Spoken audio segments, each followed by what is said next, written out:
Obesity అంటే ఏంటి? ఇది లావైపోవడం, బరువు, వెయిట్ పెరిగిపోవడం అనమాట.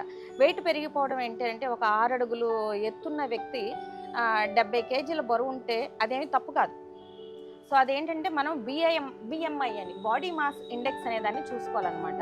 సహజంగా ఎవరైనా సరే వయసులో అడల్ట్ పర్సన్ అంటే టిల్ 40-50 ఇయర్స్ వరకు ఎలా ఉంటారంటే సమంగా ఉంటారు.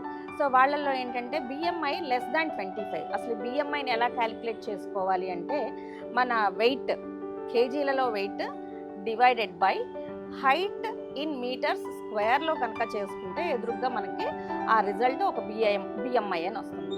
24 వరకు ఉంటే 23-24 వరకు ఉంటే నార్మల్ బిఎంఐ కింద చెప్తాము. 24 అబోవ్ అర్ల్స్ 25 అబోవ్ ఉంటే కనుక టిల్ 29 ఉంటే కనుక వాళ్ళు ఒబేసిటీ 1 రేంజ్లోకి వచ్చేసినట్టే.